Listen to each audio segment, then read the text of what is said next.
I just went for a run down at the beach, and Michael doesn't know yet, but the broker called me and we have a deal. So I'm just about to go and break the news to him. Yeah, pretty excited.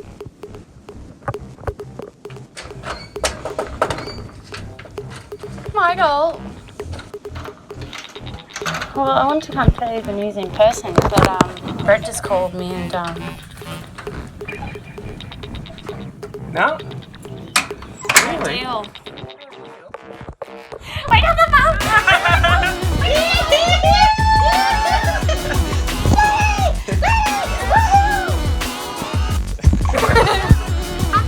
Very good.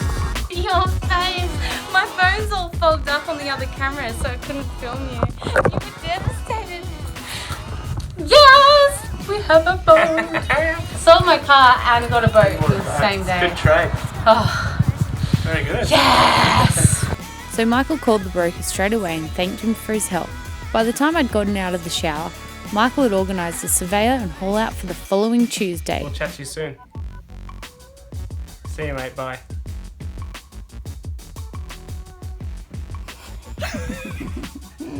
He's coming in on Wednesday. We're going to haul the boat out at Redland Bay Marina, and if everything goes to plan and Jeff gives us the all clear, we're going to go unconditional in the contract, lock it in, and then we're going to just haul the boat out, put it on the stands.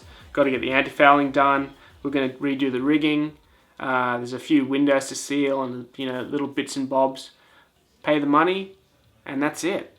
Own a boat by Own a boat, finally. Like, we've had this plan for over 10 years, roughly, but seriously, like, working hard towards it for the last two and a half years. And there's moments where you just lose motivation, and it's real hard to just you just got to keep injecting that motivation, watching all the YouTube channels and, the Vagabond, Nanji, Delos, all of them, just like learning by doing, and Catalpa, and all of them. They're just it really helps if you're like struggling through the 9 to 5 grind, or just doing a job just to save up for a boat. You really need to get there, and we're so excited, and it's been such a long time coming, and all we need is a survey to come up good or good enough, and then we'll take it. Yeah, that's it. We're sailing. So, lifelong dream about to kick off. So stay tuned. Just hours later, we were sorting and packing our gear at the storage facility, also known at Michael's mum and dad's garage. Thanks, Adam and Vita. We have made an absolute mess packing. Look at the crap everywhere. Ugh. What are you doing? Eating breakfast. It's like 4 o'clock. Dive gear, wet weather gear, tools, fishing gear, spearing gear, fuel, blah blah blah blah blah. All the rest. So much shit back there. We're gonna have to take these seats out just to make some room.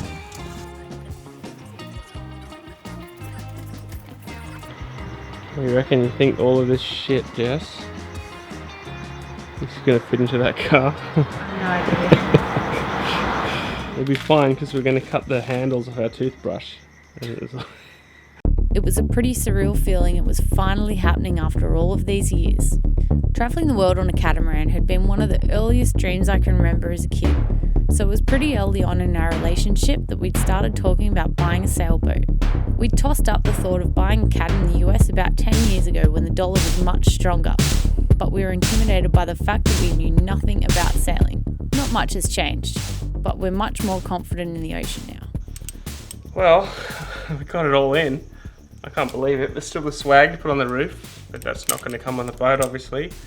So if it all fits in a 12-foot Pajero, I think it'll fit in a 37-foot catamaran, hopefully. If it doesn't sink. There's a bit of weight in the car, but I don't know. Still hasn't bottomed out. So. She packed tight. I can't believe we fit all of that in. That's ridiculous. And it's all in there. There's actually room. I think we could even squeeze that swag inside. Maybe. Up early tomorrow. Get up at 5. Survey Wednesday at this stage. Hopefully it's going to be raining, so I don't know if that's going to affect it or not. So hopefully it's not a lemon. Because we've got a lot of unpacking to do now. Gonna miss this, Michael? No, not at all. We used to drive this route to work every day at this time in this traffic, and hopefully this is the last time. Nice sunrise. Beautiful sunrise. So to Newcastle, first stop, get the knives. Pick up our filleting knives from Simon's house, and then we're going to go to stay with the mates Dornan in Tweed for the night. And then we've got a survey book Wednesday. So. And pick up my fins in the Goldie from Marriott Harbour. Pick up Jess's fins, so it's exciting.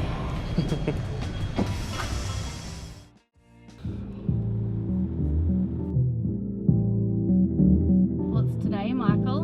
Today, survey day! Yee-hoo! So excited and so scared at the same time. It's been a very quiet drive. Quiet drive, pretty crappy sleep last night. Pretty excited, very nervous, really interested to see what we missed in our own survey. The wood under the windlass looks a little bit questionable, so definitely point that out to the surveyor. There's a little leaking window, which I think the water's just running on the inside, so it doesn't look like anything of concern, but we want to make sure that the timber hasn't soaked that up and rotted under the window. You think it's a lemon? No. Definitely? I'm really interested to see what we've missed. We had a pretty good look. We did give it a good look, but We looked in every hatch, looked under every floor, and backside of every timber. A lot of hard work and hours have gone into this moment, so it's all riding on this survey, so it's very it could go either way. We're straddling the line here of the high highs and the low lows of boat ownership. This afternoon we will know if we are boat owners or not.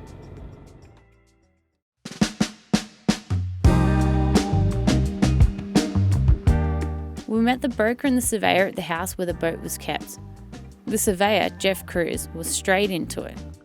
This little yellow device is a moisture meter and is designed to beep loudly when it picks up any moisture in the wood.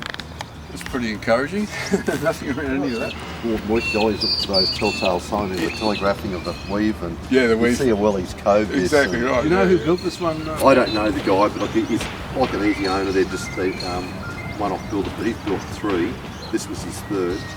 Okay, well that's good. Yeah. Yeah. You don't want to buy the first one. Just getting in, this one's much the same. But I believe it's okay. Okay, it's good to know. I'll just pull out the screws and Do it just properly. do it properly. Yep. So it doesn't get any further. If you've got time, get a bit of metho under the screws. Throw metho in it, yeah. And just put metho in the morning, metho in the afternoon, and the metho mixes with the water. Yeah. It helps drag it Dry into it the out. And it doesn't sound as much, and everything's solid. So do that, say 2 days. Yep. Then redo it, put some more epoxy and screw it back together Yep. again. What have we got so far? Nothing major so far. A little bit of moisture around the hinges. Just on the hinges on the actual panel, not on the boat side. So we'll just clean them out. Moisture can lead to rot, a boat's worst enemy. And it's usually found around deck fittings that have been installed incorrectly or high traffic areas where the epoxy is flexed and cracked. Common places to check for rot are the deck fittings, windows and the windlass.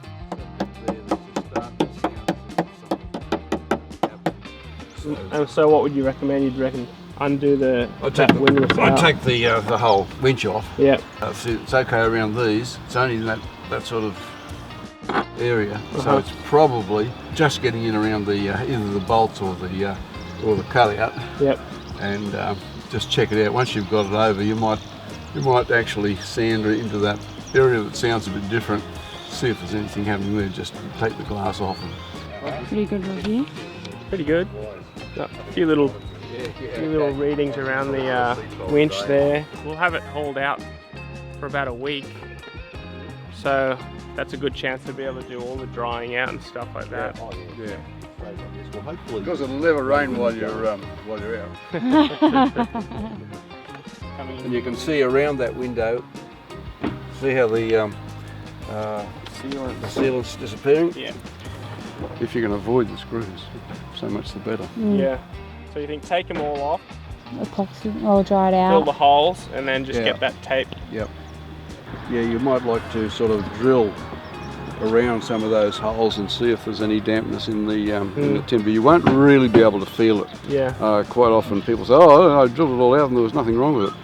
This thing found it. But rot only grows at a certain percentage of moisture content. Okay. And when it starts to grow, it actually makes the timber around at that percentage because that's what it likes to grow in. So it actually it'll keep spreading. Yeah. Right. Okay. So any sus bits really need to be taken care of. Okay. Yeah, that's right. Anything that can get in. Once you've got sort of rot spores there, they're like us. They make things suit themselves. And does the metho kill them? I don't think so. No. It may. There are various fungicides that will kill it, and I wouldn't be surprised if metho did a pretty good job. So the in-water survey was done on the dot, so if we found any deal breakers, we wouldn't have to go ahead with a sea trial or the expensive haul out. We were happy to move forward, so we shoved off for the sea survey component where we hoisted the sails and tested the engines.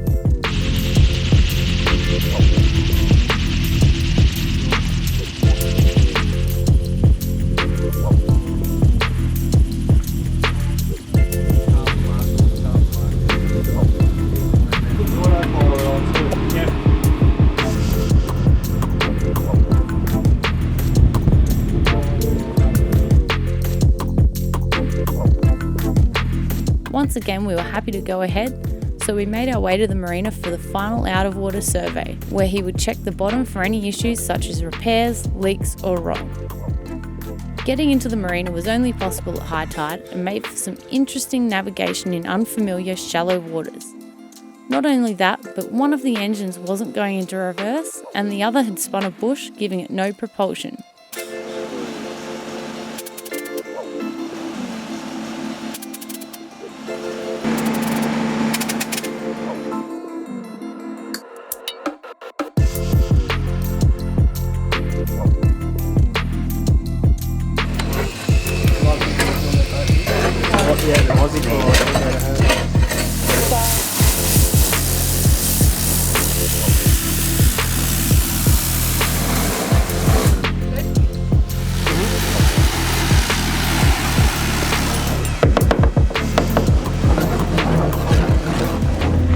Okay, so the surveyor has just given us a thumbs up. He's run the moisture meter over just about every inch of the boat. He's only picked up 2 bits of rot, a little bit around the windlass and a little bit around the window, as expected, so we did pretty good. So yeah, we've asked the guys to put her on the hard stand, and Michael's just sorting out the paperwork now. Hopefully in a couple of hours we should own a yacht. So surreal, and yeah, hasn't hit me yet, that's for sure. What are you doing there, Michael? Fine boat. Yeah, I'm not very happy about that. I think it's a So just like that, we own a boat.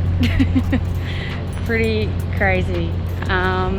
Just heading back to pick up our car now from the house that we left it at, come back and chill out. Can't wait to kick back and relax on the boat in the yard.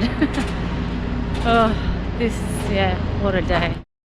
We are so packed in the car that literally the only space left is on my lap, and we had to get some drinks for our patron, who's first patron. First patron. Our We brought the first boat patron. 2 hours ago. The first patron is already on his way. We've still got to get insurance. We actually have to do that now before it shuts. See you, mate. Bye. Sweet, boat's insured. I just get nervous, like biggest thing we've ever owned not insured.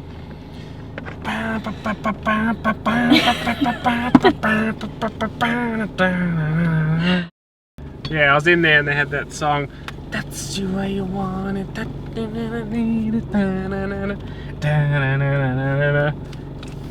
All night, all night.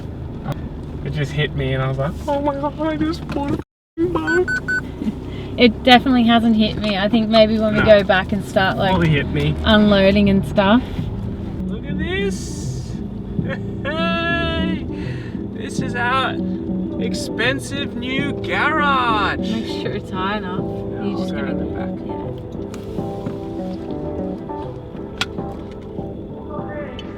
Need a bigger lens. All those patches from the fence. We are loaded. Can you take this? Oh, look at this. Here it is.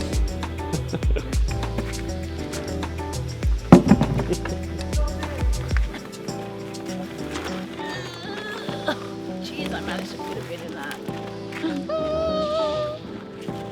It wasn't long before our good mates Duncan and Jane turned up. They'd been eagerly awaiting to hear if we bought the boat all day, and seconds after we got back, they turned up to check her out for themselves and helped us throw a boat warming party. So we've had the boat for 3 hours, and our first patron is already on board. Already on board. Say hello to Duncan. Unbelievable. Yeah, First 3 hours straight there. So good. Looking pretty comfortable there, Michael. Heaven, I'm in heaven. Join us next episode, where we wake up to the surreal feeling of owning a boat and getting stuck into our long list of boat jobs. Heaps of stuff. It's going to be an expensive day today. Very expensive. Hey, look at me on the yacht. Yeah, yeah. So you can soak it in methane and throw a match on. Yeah. Pretty good. Pretty good. Pretty good. Pretty good.